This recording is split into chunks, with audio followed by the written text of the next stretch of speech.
In this introduction to Fusion 360, we're going to work through and design our own custom fidget spinner, and we're going to design it for ourselves. We're going to print it out and we'll see how it goes. And there's a bit of experimentation along the way in terms of learning about how the 3D printing process works and how we can design with that process in mind. And fidget spinners are a really cool sort of introduction, and I'm looking at one here, and basically they are a very satisfying toy to play with, and we'll be creating one of those. You'll have to obviously supply your own bearings, and we'll work from there. Our learning intentions for this are to improve our skills when working in 3D space, to work with measurement and constraints in a 3D design, and basically our success criteria will be a completed 3D model, successful 3D print that fits all our components and design constraints. One of our component limitations is our bearing. The bearing that we use is a standard bearing from a skateboard. It is a 22mm diameter bearing. Remember, a diameter is the full circle, whereas a radius is from the point in the center out to the outside. These bearings are 7mm thick and have an 8mm hole through the middle. The better quality bearing you buy, the better your spinner will work, at least for the center one. The ones on the outside are just weight and help it spin more effectively. Another limitation we have is our ergonomic limitation. I'm looking at my own hand there, and I've stuck a ruler in there and tried to grip it. So I should probably design mine for about a 55mm for me to be comfortable to spin it. 55mm maximum from the center point out to the outside, so the whole thing will be 110mm wide, which is quite a nice size for a spinner, and we'll get some good spin if we put them further out or as far out as possible.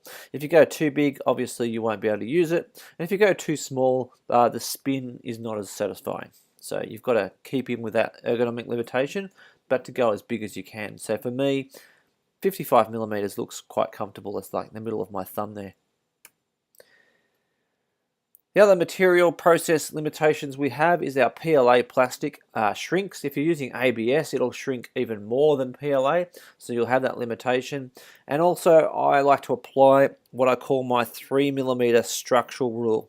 That is, if anything is going to have a structure or require strength in a 3D print, it should have a dimension of 3mm or greater. So what that means is around the outside of my bearings, I want at least 3mm of plastic just to seal that off nicely. And I think you'll find in this video I'll probably go for 4 or 5 even. When I've been testing my own spinner, the one you saw in the video before, you'll basically see that I've done this diagram here. I've put this diagram up to give you some of the main limitations, also some of the main dimensions that we need to look at, and I'll be referring to those in the video fairly commonly. So the 22mm diameter is fairly obvious, and you can see that I've put mine 25mm apart, which is probably a bit too small, and my outer radius is 15, so a 22mm radius with an outer radius of 15 means I've got 4 mils either side of that because the outer diameter of that circle, this section around here, so this section around here is actually a 30mm on a 22mm hole, so this hole is 22 mils, so that leaves us 8 mils left over, which is 4 mils a side. So you can see that I've done a 4 mil wrap around all the way around, and that's going to be important when it comes to figuring out how to separate out our center disc from our outside discs. The other thing I created for my spinner was some spinner grips. These ones go into the middle, and you can see there that they've got a little slot in the middle in their design, and this one fits in here too snugly. In fact, it pushes this out a little bit.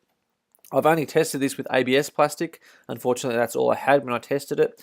It should work for PLA, although we might have some experimentation happening here. You'll notice that the inner radius here of this small section, so in this hole here, is 4mm, whereas the outer radius of this pin that's going to go into that hole is 4.2mm. So in theory, it should push in and push out. So it push out on the bearing and hold that and grip that in nicely.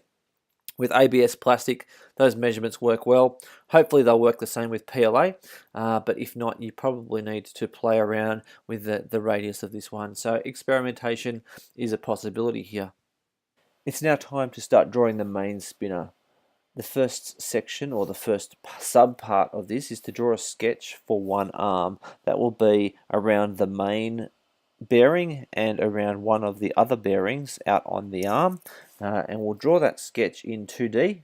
Once we've drawn that sketch in 2D, we'll take that sketch and use the circle pattern tool to make all of the arms to match the first arm. So in this particular case, we're only going to have 3 arms, whereas in the sample I've shown you already, we had 4 arms. I'm then going to pull out the body by using the pull tool or the extrude tool to make the body into a solid 3D object. And once I've done that, I'm going to refine. So here we are in Fusion 360, and we're going to start by creating a new sketch. And that sketch is going to be on the base plane down here. And we're going to start by using the circle tool. The circle tool can be added by pressing on the circle here and clicking across to center diameter circle, and that will basically work by clicking in the center and then pulling out. Now we're going to type in strictly 22 centimeters and press enter to add that particular circle.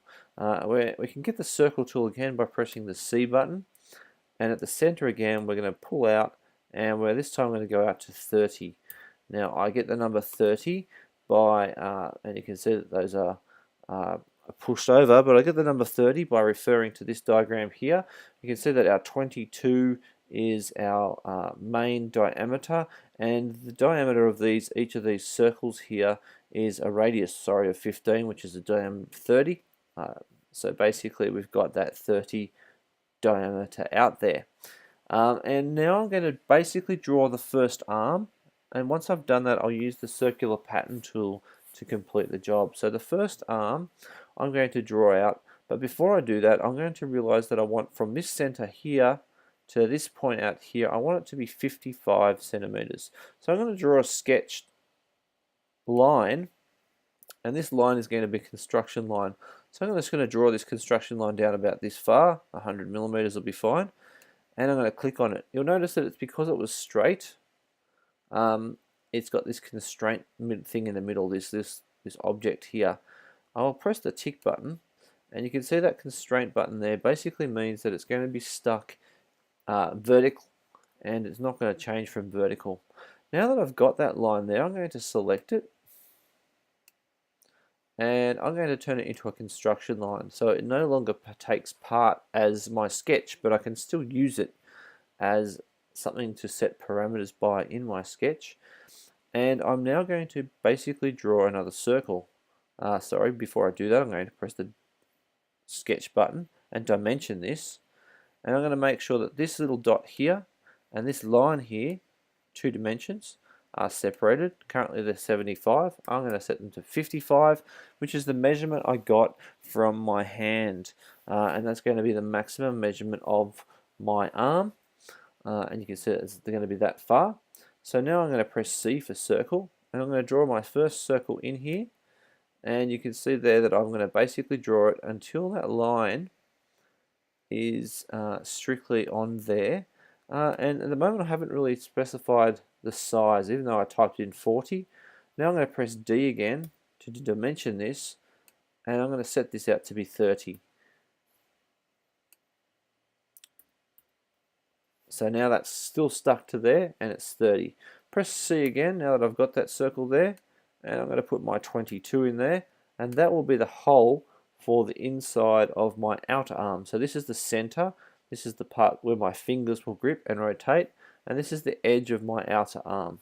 So now basically I've got that. I'm going to use my line tool, so press L for line, and I'm going to hover until I've got that cross, and I'm going to click and drag, holding down the whole time until I find myself on this particular one here, and I went from wrong side there. So line, I'm going to click and drag from here until I've got the line, and I'm going to lock it onto there, and you can see now I've got those 2 circles. That means that they're both at tangents. to that particular circle and tangent to the other circle. So now I'm going to let go, and you can see that the tangent constraint symbol has come up. I'm going to do the same thing here. I'm going to click and drag from here, and I'm holding it the whole time and letting it go. I went onto the wrong one, so press Ctrl Z. I want a line from this outside one. There we go. To the inside one, and let that go. So you can see I've got sort of the outline there happening. And what I really want to do now is to use another sketch tool, and that's the trim tool, which is a shortcut of T. And I want to trim off all the lines that I don't need for this particular sketch. So I don't need this line in here. I don't need this little line in here. I don't need this internal line here. And I don't need this internal line here. So now that you can see it, I've got this section here to extrude. I want to make this a little bit more interesting, so I'm going to basically press the line tool again, and I'm going to bring out a line from here the same way, and I'm just going to bring it out maybe to about here. This is just a guess, I'm not using exact measurements here. I'm going to press the tick tool now, and I'm going to go to the sketch tool, and I'm going to choose an arc, and I'm going to choose maybe a 3-point arc, and the 3-point arc will be from here and this point here, and then the midpoint there. Okay, so I've now got this sort of rather aggressive looking curve here. So basically I want to press the T tool to trim and get rid of this bit here and this bit here, and now we can see that we've got our outline. Notice that black line there? That's just a construction line. We don't actually see that when everything's happening. So I just want to refine that a little bit before I do everything else. So I'm going to use the fillet tool here, and I'm going to fillet this guy here. I don't want to fillet 5. Let's try 2, see what that looks like. Maybe we'll try 1. That's probably a bit better. So press OK on that one. And that is quite nice. Now, as I said, once I've done and I'm happy with that, I'm going to use the circle pattern tool. And I'm actually not quite happy with that. I want to put a different thing. I'm going to basically press in a circle tool here, and on this line here, just going to draw a 10mm circle just there, like so. And that'll be cut out as well, so you won't see that. So basically, that's what I'm happy with now. I'm now going to use the circle pattern tool in order to create the full rotation of this. So now that I've done it, circle pattern tool, and I'm going to select all the things that I want to have in my pattern. You can see I've got that little bit there, that round there. I want to zoom up and make sure I've got that tip. Yep, so I haven't got quite that tip there, so that's important. Nope, didn't select it yet. There, I got it now. They can be a bit tricky, round bits. There we go, and I don't want to do this bit here because it's going to do it, but I do want that, and I do definitely want that. So I'm going to rotate this around, and the center point I'm going to select is this one here, and it's already set to 3, so let's zoom out and see what that's going to look like. 3 is good. If I wanted to go to 4, it would look like that. 5 is going to look like that. Obviously, if I do 5, it'll be heavier and have better spin, but that's going to cost me heaps more in things. But I said I was going to only do 3 for this one, so 3 should be fine. I'm going to click on OK. Now that I've got that sketch, I need to trim off a few things more. So let's trim this one out here, and this bit here, this bit here, and this bit here. So that sketch should work quite nicely. And now I'm going to hit Stop Sketch. Now if I press the home button, you can see now that I've got this ready. All I need to do now is modify it by pressing the modify button. The default setting of modify is press pull, and I'm going to pull this up, and the height I'm going to pull it up is 7mm. Okay, so we've now got our spinner disc. The final thing to do is to see if I can't refine that by putting some rounded edges on. The rounded edges will just make it just feel a bit nicer. So basically it's more of an ergonomic thing than anything else. So now I'm going to go to modify the drop down menu here and choose fillet, which should round the edges. So I'm going to select this one, this little one here, this one here, this little one here, that one there, and complete all the way around. That one there, you might need to zoom to get it. And I'm going to try and put a 3mm round. See if that works. And it does. Sometimes the rounds don't work as well, but that one seems to have worked. Click on OK. I might also put a round in this one here, so let's see what happens if I do modify and fill it again. On this one, and this one. If 3 works, I'll continue with 3. 3 looks okay, I suppose. Yeah, I'm happy with 3. So I'm going to go okay on that one. Now I'm going to turn it upside down, look at the bottom, do the same again, modify, fill it. I could have pressed the F and just select all of these. This time I'll definitely select this one too because I'm going to use the same round. I wasn't sure I was going to before, but now that I know I am, I can do it all at the same time. And a radius of 3. And there we go. And there is my spinner quite ready to go. So I should be able to print that out and put the bearings inside. We're now up to part 2 of this modeling section, which is to create the separate models called the spinner grips. And part 2 will actually have us model the base sketch. And part B of this will be to model the slotted pin grip. So there's a slotted pin and there's a solid pin, and then the third part is to model the solid pin grip. And once we've done that, all we need to then do is to export into STL format for our 3D printer. Now it's time to create the grip for my spinner, and the grip is basically going to be 2 parts which press together. So I call them my fidget spinner push grips because they just push together. And the idea is that this section here should be slightly flexible, and this section here is a little bit wider than that hole there. So it should push them apart just a small amount, and that should push them into the inside circle of the bearing and hold it in there nicely. So that's what we're going to work on. These are my main measurements that we're working on here. So obviously the outside of the button is 22mm, and the inside of this particular section here is 4.2mm, whereas this hole is only 4mm, so that 0.2 extra will push it out a little bit. And this whole radius here of this section is 8mm. So let's just start by drawing that.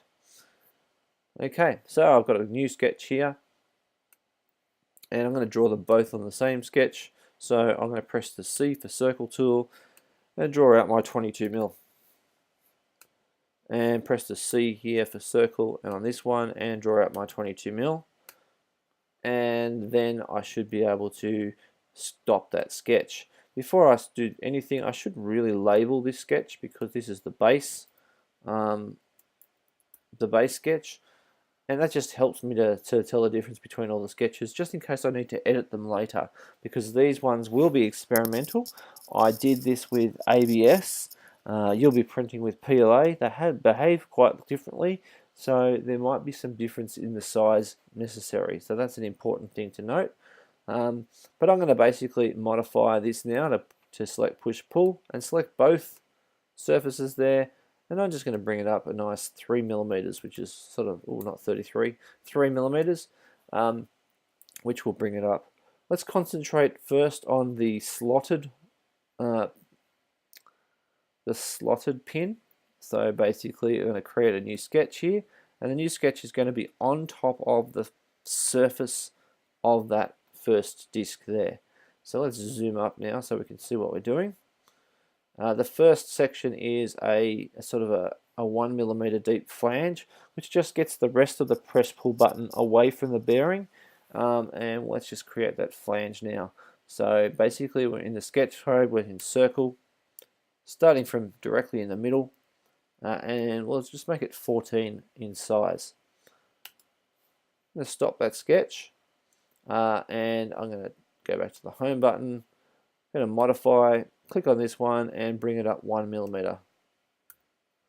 click on OK. This sketch here, we're going to call this sketch here slot, because it's on the slotted pin, and we'll just call it the flange. And that flange will just sit up nicely.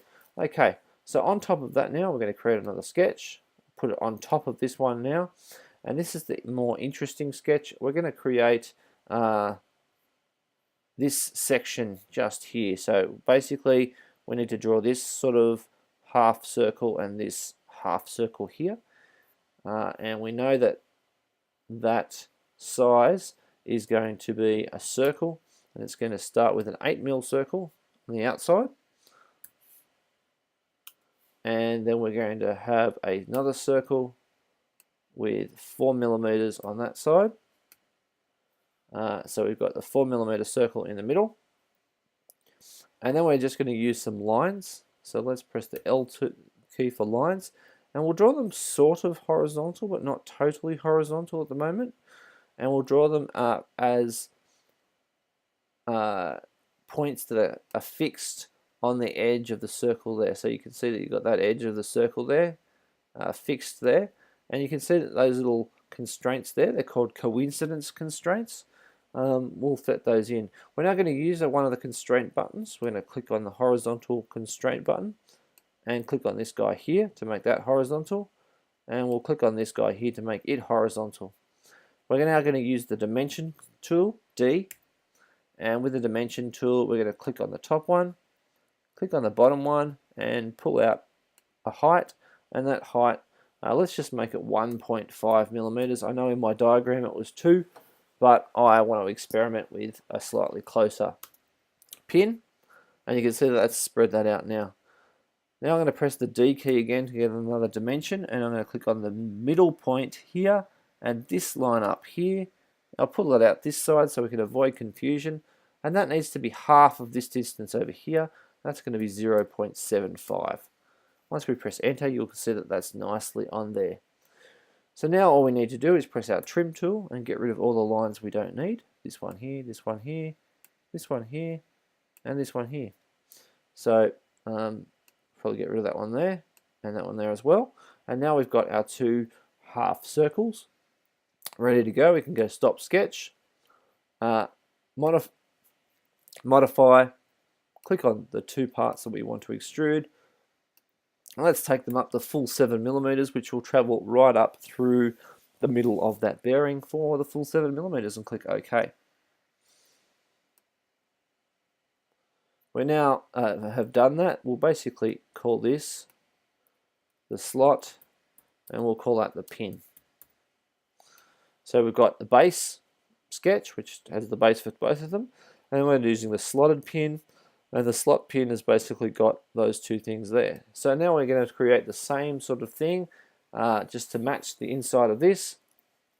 So I'm going to create another sketch on this one. We're going to press the C for circle tool, locking it to the middle, bring it out to 14, press OK, stop that sketch. Probably should rename it. We'll just call this the solid, and that's going to be the flange. And now we're going to pull it up 1mm, enter. Okay, we're going to create another sketch on top of that, and this will be the pin. So press the C for circle tool, bring it out to 4.2mm, press enter, and then stop the sketch.